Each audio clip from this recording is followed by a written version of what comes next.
for one, am grateful, Mrs. Bush, that they are finally bringing civilization to this savage land. I could not agree with you more, my dear.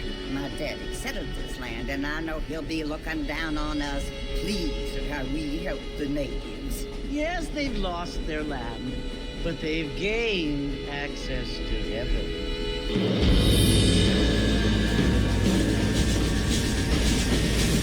But Father, do you mean unless an innocent receives communion, they're destined to go to hell? It hardly seems fair. What I mean to say, Jenny, is that there is a great deal of difference between an innocent and a savage. I never thought of it that way. Yes, they lived like animals, but they're happier now.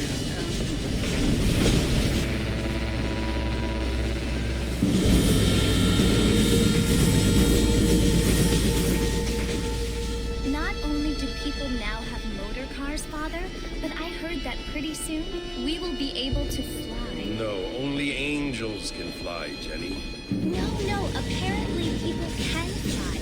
Didn't you hear? Out in Kansas, a man even got a car to fly. I hardly think so, Jenny.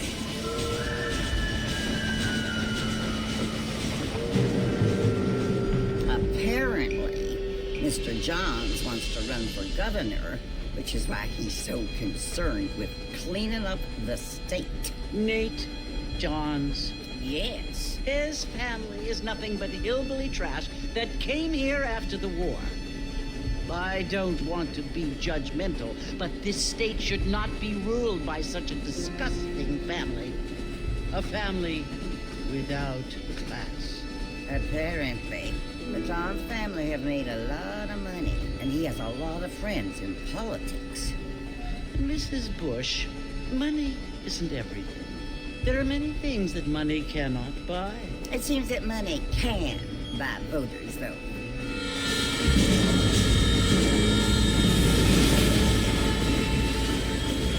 What you must remember, my dear, is that we have been brought here to spread the word. And the word and civilization, they are the same thing. They are the gifts. It is the opportunity we have, the chance to live among people who are decent and who do not kill each other. And who let you worship in peace. It's so confusing, Father. Sometimes I find it impossible to make the distinction between a loving act and a hateful one. I mean, they often seem to be the same thing. Yes, Jenny, it is confusing. But you only have to ask me if you need help. Indeed. Well, here we are, Mrs. Bush. Armadillo.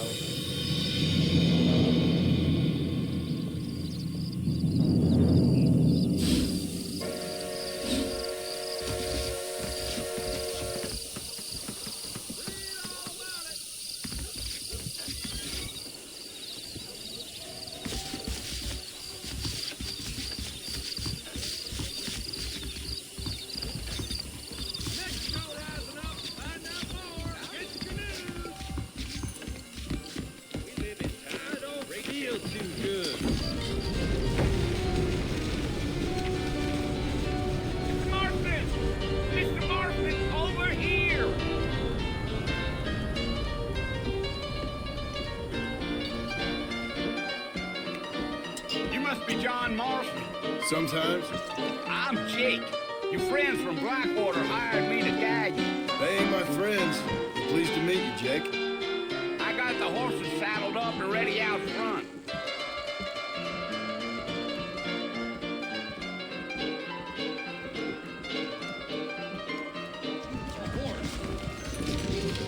Let's get this done quick.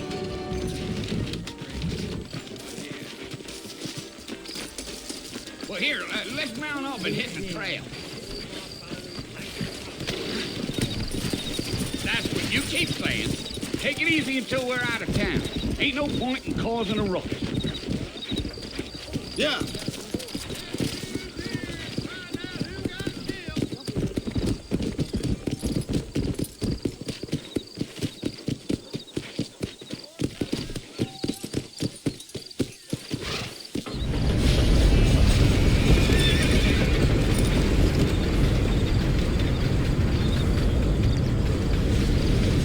Those boys, Marcy you want to visit? That's right. Ain't taking nobody up to the fort in a long time. Strange place for a decent fella to want to visit, if you don't mind me saying.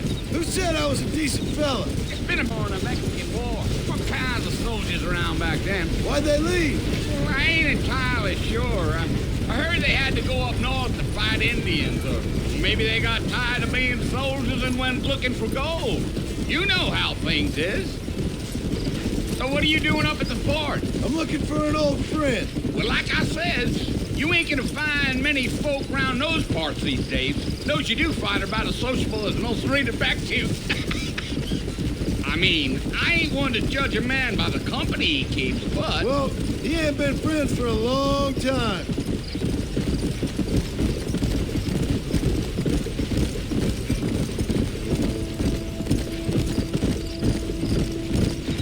Are you planning on spending any time in Armadillo, Mr. Marston? I doubt it. I ain't planning on staying very long. Well, if you're fixing for some female company, you can do a lot worse than Armadillo. Fine as cream gravy they are. Not like Thieves' Landing. Dang, those girls ain't even fit for a drinking man to hole up with. I'm a married man, I'm afraid. Ain't we all?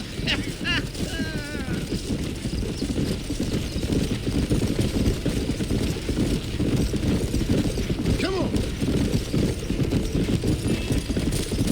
Yeah, so it was the marshal who hired me. Lee Johnson, do you know him? I think I heard his name. Says he got a telegram from some Blackwater big bugs asking for a guide. I guess it's none of my business. That's right.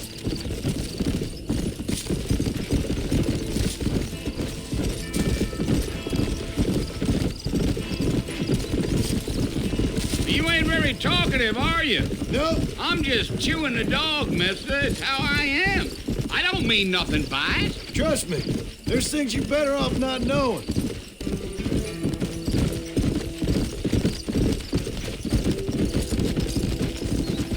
I'll tell you, Mr. Marston, those coyotes eat better than I do. Not far now. You'll see the fort when you get to the top of this hill.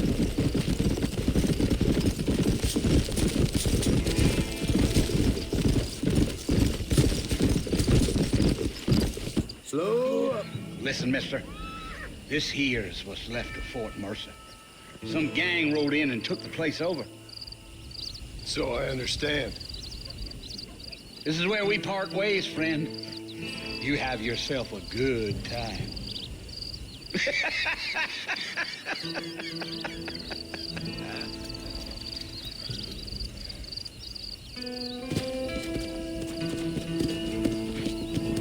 Yeah.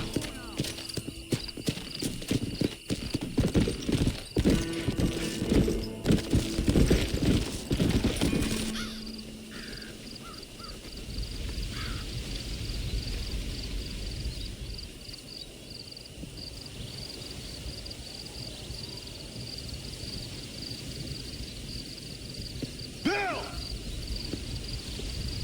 Bill, I've come for you! Bill Williamson! Come out here right now! Go away now, John. Don't make me kill you. Nobody needs to kill anyone, Bill. You must think I was born yesterday. You always did think I was an idiot. That ain't fair, Bill. You were as my brother. I've come to try to save you.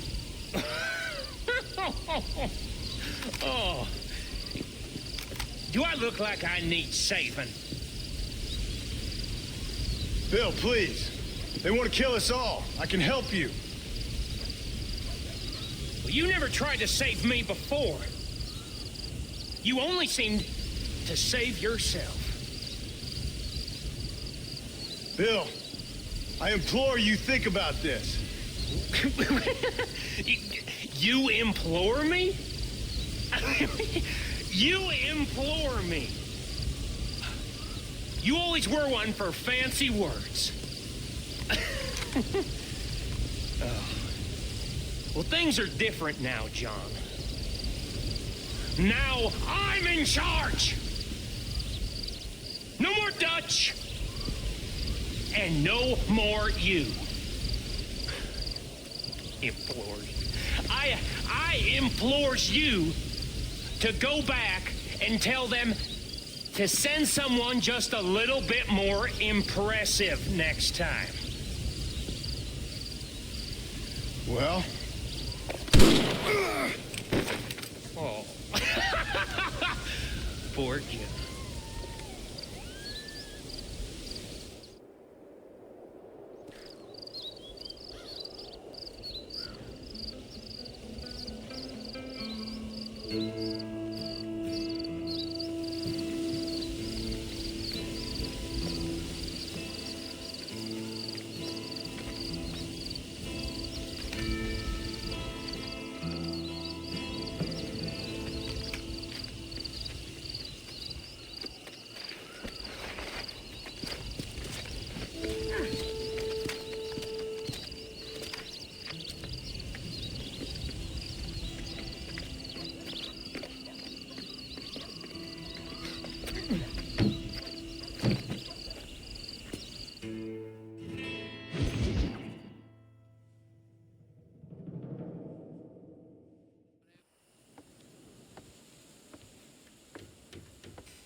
Well, you're alive.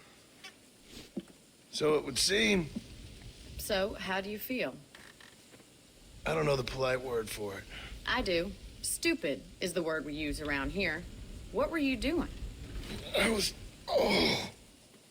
doing something stupid. Well, you'll be okay. Once you didn't die, the doctor said you'd be fine.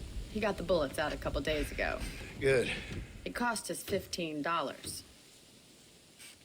I'm sorry, madam. Should have left me there to die. Did you want to die? I mean, was that it? Was that why you went straight out to Fort Mercer and picked a fight with the worst bandit in the county? To die, Mr. Mr. Marston. John Marston. Bonnie McFarland. Miss Bonnie McFarland. Well, you may be right, Miss McFarland. I don't know. So what were you doing? Just trying to give Mr. Williamson a chance. For old time's sake. You know Bill Williamson? Knew him. Long time ago. Well, what was he like? Dumb. Just like you. Thank you, miss. See my hat? I have. And, what will you do now? Now I'm gonna take my time and go after him the less kind way. Well, that sounds very fun, Mr. Marston. Quite heroic, just like in those penny dreadfuls my brother used to read. Meanwhile, if you'll excuse me, I've got a ranch to run. Of course, if you're feeling better, why not take a ride with me later and help me patrol the perimeter? You can earn back some of that money we wasted on doctor's bills. Of course. And thank you for saving my life, I mean. Next time, Mr. Marston, I strongly recommend you don't try to lose it quite so earnestly. I'll bear that in mind.